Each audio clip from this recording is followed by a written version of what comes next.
नमस्कार, आदाब। मैं अब्दुल रहमान स्वागत करता हूं आपका आर्य चेतना न्यूज़ में।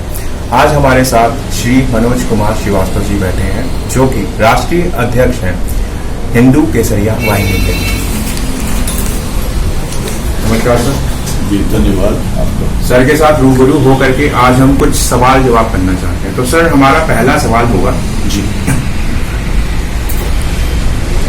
आपने सर हिंदू केसरिया वाहिनी बनाई है, एक संगठन है। इतने ज्यादा संगठन पहले से हैं, जैसे विश्व हिंदू परिषद, हिंदू युवा वाहिनी। उसके अलावा एक और नया संगठन बनाने का क्या उद्देश्य था? पहले तो मैं सर्वप्रथम आपके इस चैनल आर्य जो न्यूज चैनल है इसको बधाई देना चाहता हूँ। इसके जितने भी श्रोता हैं जो देख रहे हैं उन सबको बधाई देना चाहता हूँ। मैं मनोज श्रीवास्तव, राष्ट्रीय अध्यक्ष भारतीय केसरिया वाहिनी। और आपका नाम बहुत अच्छा है, आर्य, और इस नाम से मैं बहुत प्रभावित हूँ। और होता क्या है कि जहाँ तक हिंदू संगठनों की बात है या सनातन संगठनों की बात है, ये उसी प्रकार है जैसे एक डॉक्टर है। एक डॉक्टर हड्डी का डॉक्टर होता है, कोई पेट का डॉक्टर होता है, कोई दांत का डॉक्टर होता है। सबके अपने कार्य अलग होते हैं। उसी प्रकार से भारतीय केसरिया वाहिनी का कार्य अलग है। और इसमें हमारा जो मेन मकसद है इसको बढ़ाने का, चलाने का, वो सिर्फ ये है कि हम सनातन को अधिक से अधिक लोगों को बता पाएंगे ये सनातन हमारा है क्या, सनातन धर्म क्या है, और सनातन से ही कैसे हर व्यक्ति जुड़ा हुआ है। जी सर, अभी रिसेंटली आपको किष्किंधा मंदिर का ट्रस्टी बनाया गया था। किष्किंधा एक जगह है कर्नाटका में, जी, जहाँ पे श्री हनुमान जी का जन्म हुआ था। तो लखनऊ से कर्नाटका सर अच्छा खासा डिस्टेंस है। आप यहाँ लखनऊ में हो, वो कर्नाटक सर, तो यहाँ से वहां तक का सफर, उसके बारे में थोड़ा सा आप बताएं। किष्किंधा हनुमान जी की जन्मस्थली, और विश्व भर में जितने भी रामायण लिखे गए हैं, कोई ऐसा रामायण नहीं है जहां किष्किंधा का कांड का प्रयोग न होता हो। रामायण में 3 स्थान का तो जिक्र हमेशा होता है, अयोध्या, किष्किंधा और लंका। और हनुमान को जिस प्रकार राम से अलग नहीं कर सकते, उसी प्रकार हम लखनपुरी में रहते हैं, अवधपुरी में के राम हैं। तो जिस तरह से राम को आप हनुमान से अलग नहीं कर सकते, उसी प्रकार से अयोध्या को किष्किंधा से अलग नहीं कर सकते। अयोध्या है पवित्र जगह है, उतनी ही पवित्र जगह हमारे लिए किष्किंधा है। राम मंदिर का भव्य निर्माण हो रहा है। इस प्रकार हम लोग किष्किंधा को भी भव्य निर्माण कराने और वहां पे 251 फीट की मूर्ति लगाने हम लोग जा रहे हैं। और इसके लिए देश भर से हम सहयोग प्राप्त करेंगे, क्योंकि भगवान का मैटर है। और हनुमान जी ऐसे हैं जो आज जीवित हैं, हमारे हम सबके बीच में, तो उनका एक भव्य नृत्य होना ही चाहिए। अब सर, राम जी की बात की, मेरी पूरी शुभकामनाएं आपके साथ किष्किंधा मंदिर के लिए, जो भी आपका उद्देश्य हो वो पूरा हो। अभी सर आप रिसेंटली अयोध्या गए थे, वहां पे माननीय मोदी जी भी अवेलेबल थे। तो सर, अयोध्या आंदोलन से कुछ आपका ताल्लुक है?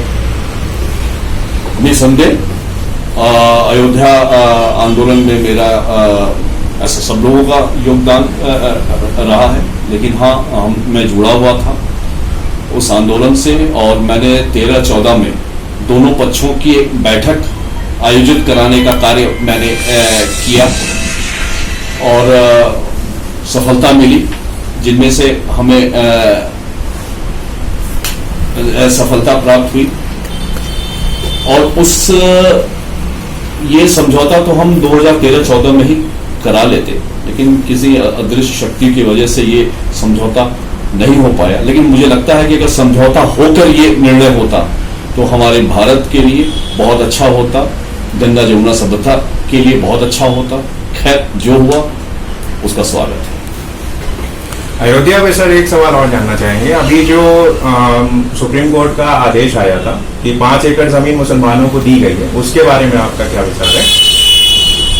देखिए, 5 एकड़ जमीन जो मस्जिद के लिए दी गई है, और उस पर यह चर्चा हो रही है कि बाबरी मस्जिद बनाने की। भारतीय केसरिया वाहिनी मस्जिद बनने का स्वागत करती, लेकिन वो सिर्फ मस्जिद बने, बाबर के नाम पे मस्जिद मंजूर है। चूंकि बाबर से हमारे भारत का कोई लेना देना नहीं, बाबर एक लुटेरा था, वो हमारे संस्कृति को उसने लूटा, हमारी जमीन को लूटा, हमारे ही अपने भाइयों को धर्म परिवर्तन करा के हमसे आज हमारे विपरीत खड़ा किया। मैं कभी भी बाबर को स्वीकार नहीं कर सकता हिंदुस्तान, और अगर बाबर नाम रहा तो ये समस्या जो बहुत 500 वर्षों से लोग आपस में देखते आ रहे हैं, ये समस्या कभी समाप्त नहीं होगी। मस्जिद का स्वागत करते हैं, मस्जिद बनना चाहिए, भव्य बनना चाहिए, जिस प्रकार राम मंदिर बन रहा है उस तरह से मस्जिद बने, लेकिन बाबर के नाम से नहीं। सर, मोहन भागवत जी का एक स्टेटमेंट था कि हिंदुस्तान में रहने वाला हर व्यक्ति हिंदू है। तो जी सर, इसके बारे में क्या कहना चाहेंगे आप? देखिए, मैं हिंदू शब्द पे बताना चाहूंगा कि हिंदू कोई जाति नहीं, कोई धर्म नहीं, हिंदू एक स्थान है। जैसे पाकिस्तान है, जैसे अमेरिका है, जैसे चाइना है, उस प्रकार से हिंदुस्तान एक जगह है। इसको पता नहीं कैसे मैं बड़ा वो हूं कि ये नाम कैसे स्थान में, और इस क्षेत्र में रहने वाला प्रत्येक व्यक्ति वो हिंदू है। जैसे पाकिस्तान का प्रत्येक व्यक्ति, चाहे वो हिंदू हो चाहे वो मुसलमान हो, वो पाकिस्तानी है। अमेरिका में प्रत्येक व्यक्ति रहने वाला जो है वो अमेरिकन है। उसी प्रकार हिंद में रहने वाला प्रत्येक व्यक्ति हिंदू है। इस बहुत सिंपल था, इससे रिलीजन से और चूंकि और हिंदू मुसलमान को लेकर इसको सोचना ही व्यर्थ था। हाँ, उन्होंने एक बात और कही थी मोहन भागवत जी ने कि बिना मुसलमान के हिंदू अधूरा है। तो इस पे क्वेश्चन उठ जरूर सकता है कि ये एक्चुअली हिंदू शब्द है क्या? देखिए, आपको भी पता है कि हमारा जो धर्म है, जो हिंदुस्तान में रहने वाले बहुसंख्यक हैं, वो बहुत से लोग अपने आप को हिंदू कहते हैं। दरअसल ये हिंदू है नहीं, ये सनातनी है। और हिंदू शब्द एक आपत्तिजनक शब्द था, जो मोहम्मद बिन कासिम के द्वारा थोपा गया शब्द था, जो अरबी भाषा में हिंदू को चोर कहा जाता है। और आज भी आप डिक्शनरी में सर्च कर सकते हैं, और उन्होंने ये गाली देने के स्वरूप में हिंदू बोला था। और मुझे बड़ा गुफ्त होता है कभी कभी कि लोग बड़े फख्र से कहते हैं हम हिंदू हैं। वो इसलिए कि वो जानते नहीं कि हिंदू का मतलब क्या है और ये किस मनसा में कहा गया था। तो ये मेरी घोर आपत्ति है हिंदू शब्द कहने। पर सर, यहाँ पे एक चीज जानना चाहेंगे, ये भारत एक धर्मनिरपेक्ष राज्य है, मतलब कंट्री है, तो उसमें फिर ऐसे शब्दों का इस्तेमाल करना सही रहेगा? मोहन भागवत जी भी एक बहुत बड़ा स्थान अपने आप में, बहुत बड़ी हस्ती हैं, उसके बावजूद भी उन्होंने ऐसे कह दिया कि भारत का हर व्यक्ति एक हिंदू है। तो अभी मैंने आपको बताया हिंदू का मतलब, और शायद आप सेकुलरिज्म की बात कर रहे हैं। हाँ जी सर। देखिए, आपको मैं बताऊं, सेकुलरिज्म शब्द ही गलत है। कैसे सर? सेकुलरिज्म को आप अगर डिफाइन करें, इसका मतलब होता है नास्तिक। आप इसको डिफाइन कीजिए। सेकुलरिज्म का मतलब नास्तिक होता है। आपका देश नास्तिक तो है नहीं, यह आस्थाओं का देश है। यहां पे सभी धर्मों को मान्यता मिलती है। जब सभी धर्मों को मान्यता मिलती है, ये एक आस्था का देश है, तो हम इसको नास्तिक कैसे बना सकते हैं? ये तो 1975 में इंदिरा गांधी द्वारा इमरजेंसी लगा के जबरदस्ती हमारे संविधान के अंदर इसको डाला गया, क्योंकि सेकुलरिज्म का मतलब ही ये होता है कि जो व्यक्ति, जो देश, वो स्थान जो किसी भी धर्म को ना मानता। हम हिंदुइज्म की बात करते हैं, हिंदू की बात करते हैं और कहते हैं कि साहब आप सेकुलर हो जाओ। कभी कभी कई बार ओवैसी साहब भी सेकुलरिज्म पे बड़ा लंबा चौड़ा भाषण देते हैं। सेकुलरिज्म का मतलब या तो आप नास्तिक या तो आप सभी धर्मों को और सभी लोगों को मान्यता दे। दो चीज है, सब बीच की स्थिति तो नहीं हो सकती ना। चाहे आप सभी धर्म को मानिए या फिर आप किसी को मत मानिए। क्या हमारे भारतवर्ष के अंदर जितने हमारे अपने भाई मुस्लिम भाई हैं, क्या वो इस चीज को मान सकते हैं? क्या मैं ओवैसी जी से आपके माध्यम से भी पूछूंगा, क्या आप ये कह सकते हैं कि साहब हम सेकुलर हैं और हम सभी को तवज्जो देते हैं?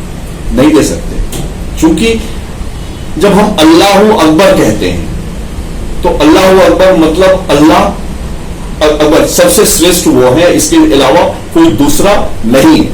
जब वो स्पष्ट कहते हैं कि कोई दूसरा नहीं, तो फिर सेकुलरिज्म की बात उनके मुंह से अच्छी नहीं लगती और इसको समझने की आवश्यकता है। जी सर, ये कोरोना काल में फिजिकल डिस्टेंसिंग बना तो सब लोग रहे हैं, फिर भी कोरोना के इतने केसेस बढ़ते जा रहे हैं। तो हाई कोर्ट का हालांकि एक वो आया है कि आदेश है कि आप सरकार को लॉकडाउन और बढ़ाना चाहिए, तो इस पे आप क्या विचार देना चाहते हैं? कोरोना इस वक्त मुझे लगता है कि वो काफी गंभीर स्थिति में आ गया। जो एक भयावह स्थिति थी आज से मार्च या अप्रैल में, वो स्थिति आज नहीं है। संख्या जरूर बढ़ रही है, लेकिन रिकवरी भी बहुत तेजी से हो रही है। और आने वाले समय में मुझे लगता है कि आम सर्दी जुकाम बुखार की तरह कोरोना भी होने जा रहा है। और अगर कोर्ट ने कोई डायरेक्शन दिया होगा तो निसंदेह वो ठीक दिया होगा। और कोरोना से मैं फिर कह सकता हूं कि आप सेफ रहिए, फिजिकल डिस्टेंस को बढ़ाए, हमेशा मेंटेन रखिए और डरने की कोई आवश्यकता नहीं है, क्योंकि मौत कोरोना से नहीं होती, डरने से मौत होती।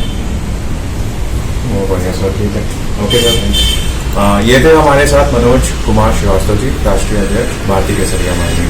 आपका समय और साथ देने के लिए धन्यवाद।